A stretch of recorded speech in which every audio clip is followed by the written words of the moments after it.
This is Reggie Dunlop. From Reggie Dunlop. Collect. Well, Mega Station is... Operator, I'll pay for the call here. What are you doing? Making it look mean. Slapshot, a 1977 American sports comedy film directed by George Roy Hill, starring Paul Newman, Strother Martin, Michael Ontkean, Jennifer Warren, Jeff Carlson, Steve Carlson, and David Hansen. Let's take a quick look. I'm placing a personal bounty on the head of Tim McCracken. You can't put a bounty on a man's head. I just did. Go get him, killer! It's wild. It's outrageous. It's outrageously funny. Paul Newman, Coach Reggie Dunlop in this supercharged world of hockey. He invites you to meet the crazies who make it that way. The players, Murderers Row. The wives, the fans, the managers. We're losing! Teamwork, guys. More teamwork. They're burying us alive! Who are these guys? They brought their Toys with them! And hustling them all, Paul Newman. Oh, you are very clever. leave him. My wife left me. I was driving her crazy. Get out! You can't make him win. You're a losing coach. Okay, guys, show us what you got.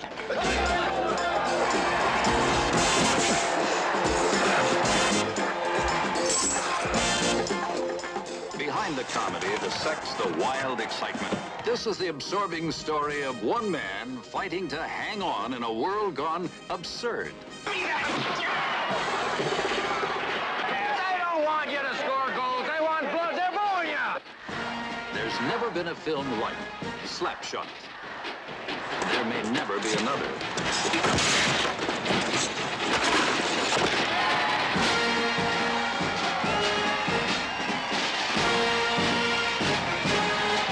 Welcome back to the Cult of Films. Today we are talking about 1977's Slapshot, a movie that I was always on my peripheral. I just never, for whatever reason, picked it up. I don't know, maybe not being the biggest hockey fan, but I decided to give this one a chance, and that kind of goes a little bit differently from what I do on the Cult of Films. Usually these are films that I choose that I just feel really strongly about, you know, reaching out to special guests for this project, and Slapshot came up, and who else to talk about hockey and Slapshot but my co-host on another movie podcast on this very channel, on Director's Cut, but none other than Mr. Jason Alt. Welcome, sir.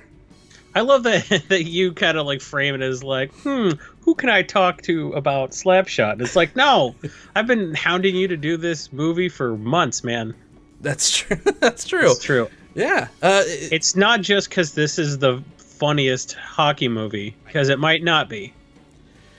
But this movie is, come on, you got to give it up for Goon. Like, I realize this movie is very funny, but Goon is a monster of a film. This is still my favorite, though, and it's very personal to me. So I'm glad I finally have the opportunity to come on this show and talk about this movie specifically. Like, if you thought my James Bond knowledge was narrow, my hockey movie knowledge is probably even more so, because I've never even seen The Mighty Ducks. Like, I'm just... Oh, no! Right? This is just not a thing that I've never... Like, my experience with hockey was seeing the Las Vegas Wranglers, which was like the AAA team, just beat the shit out of each other on the ice in the New Orleans, arena when I lived in Las Vegas, which was fine, and I enjoyed the dollar beers. But hockey movies were just never on my radar. But I was quite happy with this one. Let's talk about not just your history with this film and why it means so much to you, but how big of a hockey fan you are, because you finally have a platform for this. I'm a hockey fan. I like iced hockey. I played iced hockey. Is it iced hockey or ice hockey? I want to say ice, but you're the expert. I don't know. I am. This is embarrassing. I got to check my notes. It's ice hockey. Yes. Go Wayne Gretzky. Yeah, I played ice hockey until I was about 15. Played some travel hockey. Not great at it, but I like it, and it's the only sport I really watch. I'm a fan of the Chicago Blackhawks, Sorry for that. To fans of the other 30 teams, that's my team, and I'm also a fan of the Charlestown Chiefs, the team from this film. So this was all supposed to be depicting like the, I guess, the minor league, which would be like a Las Vegas Wranglers or something. So was this a real team based on a real team, or was it kind of... Okay. Yes. Okay, so much of this is real. So much of this movie. So first of all, Goon was based on a person who played for a lot of minor league teams and was a Goon. He wrote a book. It's great. He played for the Johnstown Jets. So he played for them for like 2 seasons. So first of all, we're already intertwining with another hockey movie, Goon. It was based on a guy who played for the Jets. They didn't want to use the name Johnstown Jets because this movie's not kind of the town of Johnstown whatsoever. Basically, the failure of the hockey team is juxtaposed with the failure of the town as a town, which has just had its share of hardships. Al Roker, of all people, wrote a book about the first time Johnstown flooded catastrophically, killing dozens. It flooded 2 more times, once in 1938 and once in 1978. Oof. Around the time this movie came out, Johnstown flooded for the 3rd time. So they haven't quite figured out why that keeps happening, I guess. Right. The steel mill absolutely closed down. Wow. How do I know? Well, my grandfather worked at that steel mill. Oh, my God. My parents are both from Johnstown, Pennsylvania, and they went to school with Woody, the stick boy from the movie. No. Oh, my God. Yes. Yep. So I've been to the War Memorial, where they played the games. I've been all over Johnstown. I know enough to be like, hey, that statue of the dog isn't in Central Park anymore. They moved it. Like, yeah. So the bar, the Aces, where they went, that's where my parents had their wedding reception. Like, I'm very intimately familiar with this film. So that's why I was so eager to talk about it. It's not just that I like hockey, because I do. Like, I grew up visiting Johnstown twice a year. Wow. So was this movie just like an institution playing in your household as like a child? Well, it came out when my dad was a senior in high school, and their buddy Woody was in it, so it was their Rocky Horror. Wow. So they would go, and it was like, oh, there's Woody, So, yeah, I guess it was... He didn't show it to me too early because, let's say you could not make this movie today. I think... Right. See, some of the language is a little bit dated to the extent that, like, we don't use some of the slurs they use very casually in this movie anymore, and I think that's fine. Right. But also, I think that the way things were back then, we weren't trying to offend anybody, per se. I don't know, just, like, humor is always dated. You're always going to go back and cringe, like, go watch some of Eddie Murphy's specials. Right. Right? If you want to see something you couldn't make today, go watch Blazing Saddles. So this movie's it's a hockey Blazing Saddles in that, like, yeah, you couldn't make it today, but also some of the stuff is real timeless, and it really holds up. And if you know anything about the economic reality of the town at the time, you'll know how autobiographical this was.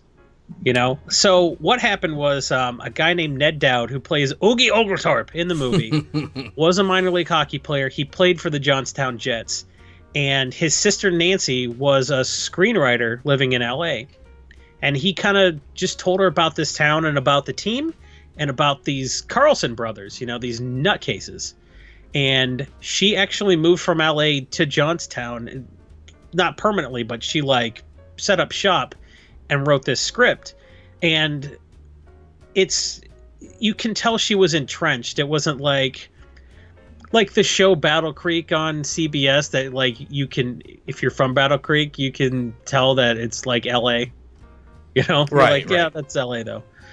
They don't really know anything about the town. They're just like, oh, I looked on a map and said there's a Gogoak Lake in Battle Creek. Let's say the Gogoak Lake on the show, whatever. I may be from Battle Creek also. Right. But why not juxtapose it with Battle Creek, which was written not by anybody from the town who knew anything about it. So it was just a little artificial, whereas somebody like Nancy Dowd, who stayed in Johnstown, wrote the script there, everything there it's how things are. So it's almost like a time capsule from 1977 from the town where my parents grew up. So it's a little like I know a little bit about what they went through when they were seniors in high school, before I knew them, obviously. So much of this is really accurate. They used a lot of real hockey players in this movie. Mm-hmm. Like Minnesota Wild coach Bruce Boudreau was an extra in this movie.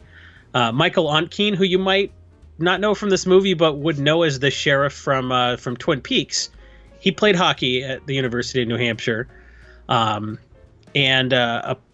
this was a party. Apparently Paul Newman just brought cases of beer to town and they had a great time at the hotel every night. He said this was one of his favorite roles, and he sort of just like lived in the town for a while and kind of got the lay of the land. I love when I think I accidentally find like an expert and it turns out to actually be the case. Like I did finding Zoe for the Return to Oz episode, and this is well, Zoe is like, yeah, I gotta finding out. Here's my first editions. I have tattoos. Like, here's a priceless artifact I took out of my case. I hope I don't spill coffee the thing on it. Around my neck. Yeah, that's from this one movie that I'm qualified to talk about. Right. I guess. Yeah, I was like, whoa. But I mean, would be my movie. I don't know. Let's scale this back a little bit to Nancy Dowd, because this isn't just like a screenwriter. This is an Academy Award winning for Best Original Screenplay for Coming Home. So I mean, yeah, she had chops, and this doesn't like if you told me that this was with the vernacular and the themes. This does not feel like a film written by a woman, but she was so close to the source material because of who her brother was, that she just it almost came off as like a diary. It's easier for women to write men than men to write women. Absolutely. I think. Yes, because it's just you can convincingly write men by just writing a bunch of locker room talk, right? And that's what all the dialogue in this movie was. There were strong female characters in the movie, which was great, and that was, I guess, kind of rare for 1977. Right. But, there were a lot of women in authority positions in this movie. Like, everybody was surprised the owner of the team was a woman, for example. It was a Martha Stewart analog, yeah. Newman said that he didn't swear that much, but this, after making this film, it ruined him for the rest of the... Like, not ruined it in a good way. He just dropped a lot of F-bombs after this. He got used to it. Yeah, it really stuck with him. Like you said, this was one of his favorite roles he was ever a part of, and it's one of the most Paul Newman-y roles. He was just coming off some monster films, like Academy Award winning films, and this is your protagonist. He's this kind of over-the-hill hockey coach that just has not figured out how to hang up the blades, so to speak, because he just can't, because there's nothing else for him to do. If you want to see how not to play this character, Russell Crowe in Mystery Alaska is like the opposite of Reg Dunlop. That's what I've seen, yeah. Yeah, that's how not to do this character. I think... Paul Newman just nailed it. He is so hard to root for, and I think that's the point. Let's kind of get into the meat potatoes, like what's the full synopsis of the Paul Newman character, because it's all about, like you said, this team that's being sold. And it's just kind of, it's because the economy of the town is going down the tank because they're closing the mill. So the mill, and who's thinking about hockey when they're wondering where their next meal is going to come from? Okay, so it's a struggling hockey team in a steel mill town, where in both real life and the film, the mill closed and completely upended the entire economy, because it was a steel town and that's it. That was the only industry. Everybody who lives in Johnstown now works for the school or the school system or the hospital or like Dollar General. Like, it's bleak. And that's 40 years later. So right. it was a town with an okay hockey team that was struggling a little bit, and it was going to start struggling a little bit more.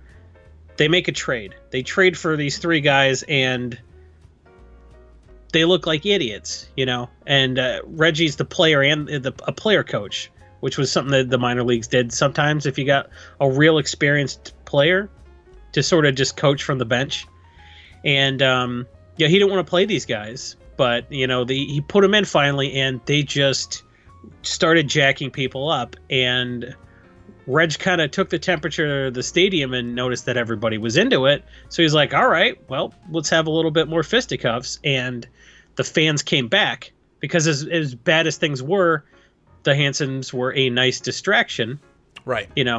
From the bleak economic reality, I guess. And the team started doing better, because it turns out if a couple of guys on your team, like Michael Onkeen's character, can actually play hockey, and everybody else is getting the crap beat out of them, you can win hockey games. This is the kind of hard-nosed beat-em-up hockey that the Philadelphia Flyers were doing in the 70s during their reign of terror. The Broad Street Bullies. Right. So that kind of hockey was working. When the Russians came to play the Flyers, and the Flyers just beat the crap out of them, and the Russians only played 2 periods, So they turned into like the 1970s Raiders too. It's just like he turned the team into a spectacle, like a WWE, where and that was good for fans because not only was the team winning and they were playing better teams, they were entertaining. So that brought the team around. So they're like, hey, maybe we're not going to get sold after all, because we're doing well, which is the plot to Major League. But unlike Major League, the owner of the team says, this is the last season no matter what. I'm closing the team as a tax write-off. It doesn't matter. So if you get scouted, great. But if you don't, you're going to have to find something else to do. So it was a great sort of like parallel to the people who lived in the towns. Like, well, this is your last season. You're going to have to find something else to do. And I think that's why the fans took so well to the violence, because it's probably it was aggression through this team watching that happen. They're, like you said, it was a nice distraction, but it was also they're not going to punch these normal mom and pop shops that are closing up because the town is tanking. They can't punch people in the face. They get to live vicariously through this team. Well, and it's funny because like a lot of the humor and the language seems a little bit dated, but also the reviews seem dated. Because everybody was like a little taken aback. Is like, oh, well, the violence in this film, even though like the film moralizes against it, it still revels in it. Yeah. So like the violence in this movie is so tame compared to today's standards, where you can show a guy getting his face blown off, but you can't show a nipple. Like the way cinema has gone was everything that these critics didn't want to happen, which is where we become basically numb to ultra violence. And nobody gets shot in the face in this movie. Like people get bloody noses and a fisticuffs, Nobody's seriously injured in this film at all, And now we see guys step on landmines and stuff in like PG-13 movies, and that's just normal to us. So reading the reviews of this movie, it's kind of funny how they're like, well, this movie claims to, to be railing against the violence. Yeah, because really this was Michael Onkeen's character, Ned, who wanted to be a serious hockey player and was the one player on the team who had a chance of actually getting scouted. Didn't like the violence ever and refused to participate even when it turned into a bench-clearing brawl in the last game. He found a way around it. And that's what the movie was about. He wasn't the main protagonist, but he was the focal character of the second half of the film. Right. And he refused to participate in the violence, but he didn't have to. He found another way. But even he's supposed to be kind of the moral center, but he's even a bit unlikable with how he treats his own wife. Like he's exactly. So it's like it's so hard to root for anybody except, if you're just going pure spectacle, the Hanson brothers are just like the best. They're the most fun thing that's happening on the screen. What I think, as far as the violence, the actual like gore of it or the blood or whatever, that's not what bothered me. The redundancy a little bit started to wear on my nerves if I were to give this film a critique as far as the pacing goes, because it wasn't, it was going from town to town, and then they wouldn't even get through the national anthem, and someone's getting hit in the face, and it's like I hear the chicken dance start going in my head, wah, wah, wah, wah, wah, wah, wah. And it's just like, oh, we're back at it, and that's just the scene, and then it cuts to something else. You get a little bit of character development, and then it just jumps into tomfoolery again. So I think that if they would have spent a little more time maybe with character development or whatever, that's what I had the problem with, rather than the actual violence, because it was pretty tame, as you said. I think that was the point, because there is a lot of mundanity Right. You know, there is a lot of monotony when you're. Even the minor league teams now travel by bus for the most part, and that sucks. Yeah. You know, that was something from Goon, right? Yeah, you're right next to the piss hole. You know, you'd have to see the movie, I guess. So I think the fact that Nancy had a hockey player in her family, you know, and was able to get a lot of his takes on it, and probably go in some locker rooms and, you know, talk to some of the players. I think that she was well informed, and I think some of the, you know, monotony of travel was in there because it's accurate. Like, this was their lives. It was quite funny at times, but it did have that. This definitely felt like it had quite of a mean streak to it underneath. Like, the jokes are not only like not dated well, but also just like it's funny in the way, like watching a bully push over a nerd at times that I'm just like, okay. But there are breaks in it where it is quite funny. Like some of the lines, which is, it's quite fast. It's very fast paced as far as the back and forth go, like kind of like a Mel Brooks film, like a Blazing Saddles. But then sometimes, like I said, it's that like there's one guy on the team that's just like super creeper man, and all he is there to do is to say just like weird, like sexual lines about and to women, where I'm just like, oh god. But no one on the team likes him, right? Yeah.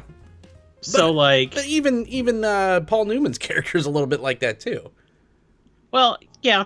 I mean, this isn't. It's an honest snapshot of the snapshot. It's an honest snapshot of the 1970s. That was perfect. That was Freudian. And it's not great. The way men talk to women was not great. It's not great now, but it was worse in the 1970s. Like, show this to people, I guess. Like, it could be worse. People just... Homophobia just used to be a real easy target. Right. And, like, we don't do that as much anymore, and that's good. But when you kind of... Even, like, in the 80s, you know? Probably in the 90s, too. I mean, the 90s was sort of like, we're pro-gay people, but it's like, here's a ridiculous cartoon of the catty gay best friend or the roommate, you know? Right. Like, if we go back in 2030 and watch Will and Grace, we're going to be like, holy shit. It was straight guys writing for gay roles. Yeah.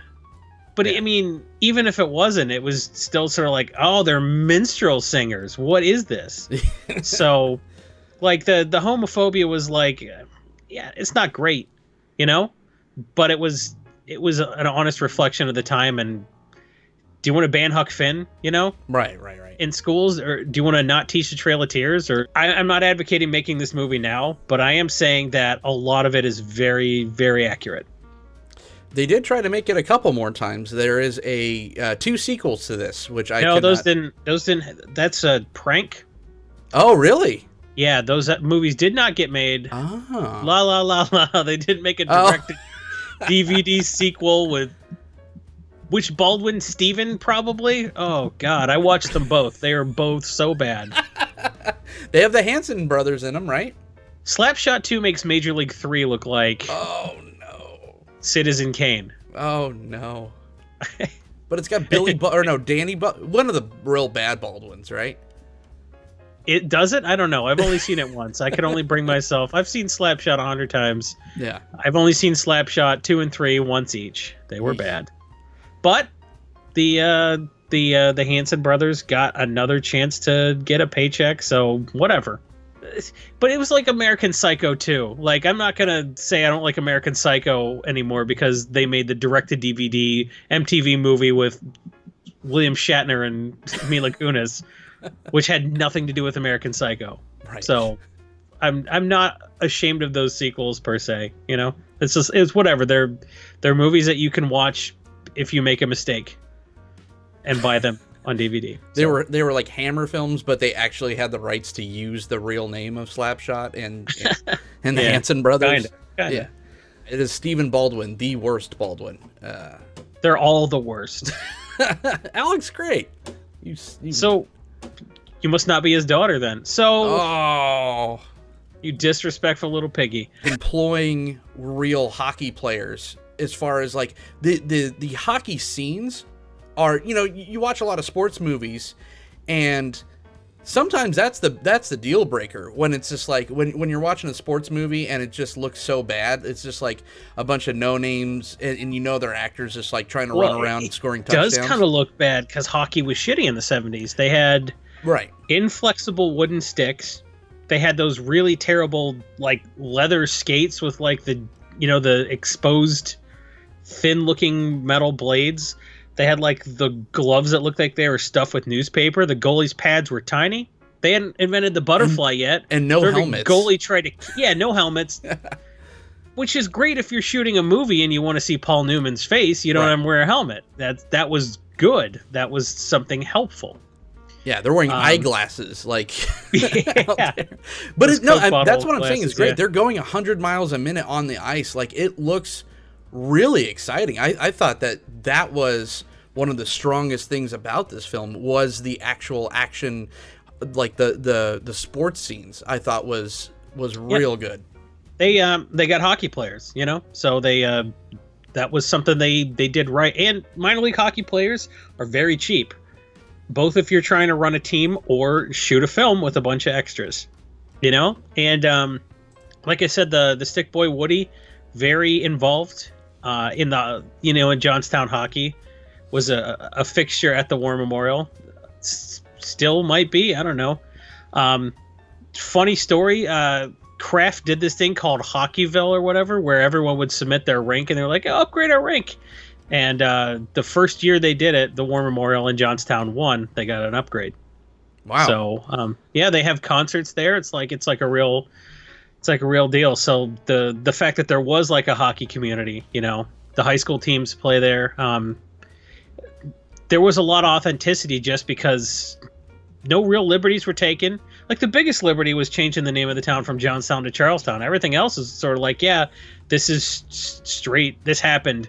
We were at a game, and everybody on the other team had fake Coke bottle glasses and fake noses to make fun of the Hansons. So before they even dropped the puck, you know, they got in a fight. You know, that's a real thing that happened with those guys. So, there's a lot of authenticity just because they had the personnel to draw from. You know, Ned knew people because he was a hockey player, and they got people from the town involved, and you know, minor league hockey players will work for cheap. So it was perfect. And it's not like this movie was a slouch at the box office either. It made $28 million for 1977. That's not nothing. I don't have the budget on it, but you know, I'm assuming that it costs less to make than $28 million. So this was, you know, this movie did fine. Yeah, the movie did fine. The one thing I'll say is some stuff got all messed up with the music rights to the movie, because there's this song that plays anytime they're on the bus, the Get Right Back Where We Started From. If you've watched this movie more than once, you've like heard that song 30 times and you're like, whoa. Apparently something was messed up with the rights to the music, because there used to be a lot more songs, but when they put it on VHS and DVD, they didn't have the rights. So they played that one song a ton. You know, this is per someone who saw it a lot in the theater, you know. But like hearing that song way too many times, you're like, there's no way this was intentional. So it's kind of funny that, you know, even all these years later, with all the money this is probably made on DVD, because this is a cult classic, you know, they still can't get an original cut with the original soundtrack.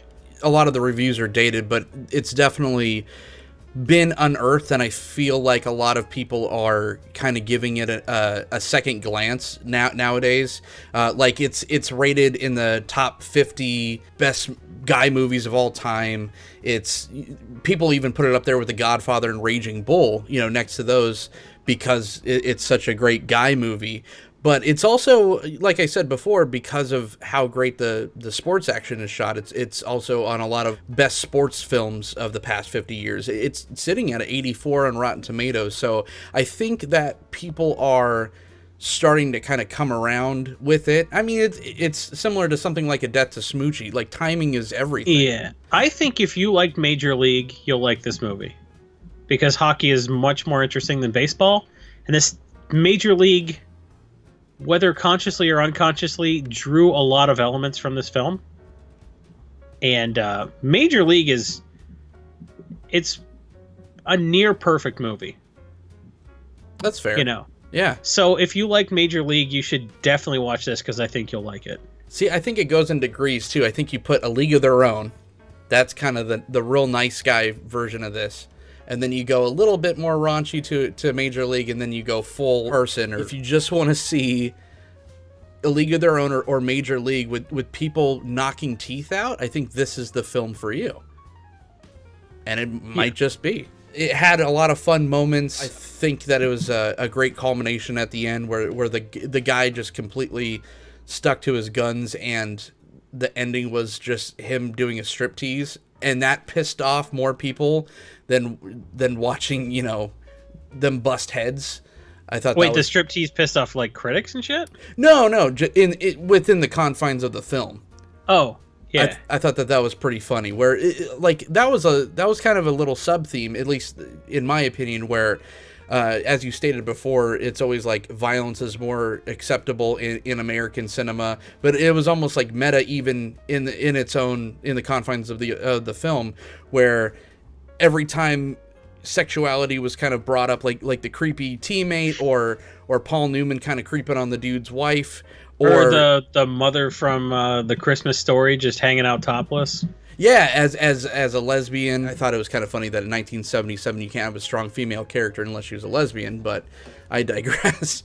But, you know, and then at the end it's just like everyone around them, they figured it out that was, you know, they were all kind of done for anyway, so they just wanted to go out on what made them popular in the first place, have that last hurrah, and then the other guy's just like, nope, I'm not going to do it. I'm just going to go do a striptease, and that pissed off the opposing team even more. So, and that was like his commentary on the violence in the film. There's a lot of violence in minor league hockey because if you have good hands, you know, if you can put up points, you know, if you good defensive vision, you're probably not languishing in the minors. There are some guys who the only way they can get out of the minors is they're like, look, my role is like, I'll be the tough guy. If anybody comes after your, you know, talented skater, your sniper, and takes a run at him, I'll let everyone know that's not acceptable. The role of the enforcer is kind of gone in today's NHL, but in the 1970s, like, if you could throw hands, you know, hey, maybe the Flyers, you know, in a different part of Pennsylvania will come knocking on your door. So, like, there was real opportunity for the guys who could scrap. So that's why there's so much more fighting in minor league hockey, because it's a job interview. I don't think a lot of people think about it that way, but really, like, the people whose only way out of the minors is by being an enforcer, they are showing off for scouts every night. Every fight is a job interview. So that kind of matters. So there, in the minor leagues, there was a ton of fighting. More than in the NHL, because in the NHL you do a fight to get the crowd back in the game or to send a message or whatever, but like in these minor leagues it mattered a lot more. So that was something that happened, and the film dealt with it, and I think in a good way, because I think Nancy Dowd did a really good job with the script. It's kind of set up like a soccer position wise, but it's one that you get to hit people with sticks with. Well, you can't hit people with your stick. Not with stick. You hit things. No, never. That's very bad. Yeah, that's my favorite scene in the movie is the intro. Yeah, the first scene in the movie just really sets the tone as like, oh, this movie's going to be something a little different.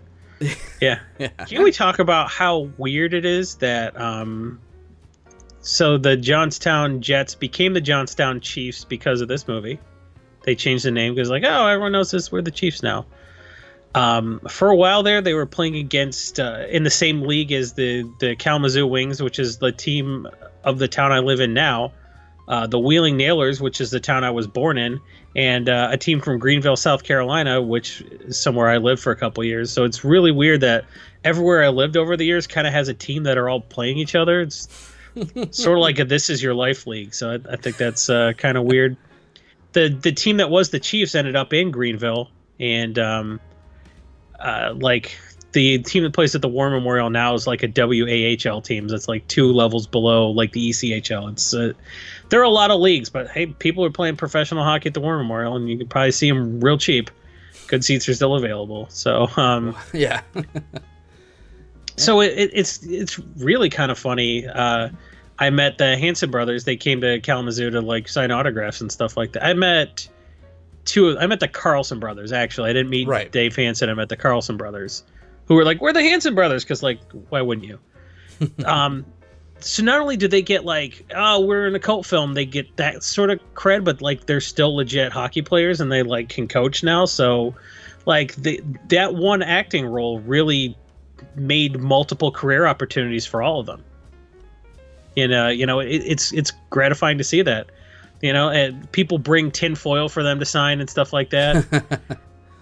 Stuff. So it's fun. They get to sign autographs and they get to coach hockey and be in movies every once in a while. It's a pretty good life. And I think Paul Newman had some success after this film too, if I'm not mistaken. So I think it worked out for quite a few people. Were they kind of upping the character, or was that pretty close to how they were in real life? Well, the movie made it seem like they were like the only guys on the team that knew how to throw hands, but like, they could, of course, but like the whole league, everybody was sort of capable. They didn't take crap when people wore those fake glasses making fun of them. They're like, all right, coach, when they drop the puck, we're going to scrap. So I think the fact that like they came to the team and injected life into it is a little bit of a fabrication. That's not necessarily true, but to the extent that like, could they fight? Yeah, that was a thing. Yeah. And did they? Because I heard that even the national anthem scene was pretty much ripped right from reality, right? Try to listen to the fucking song. Yeah, I don't know. Like I said, I had a lot of fun with this film. Did it hold up completely? No, not really. But certain things didn't hold up. I think some, just like a lot of, like if you have a problem with some of the language used, that maybe stay away.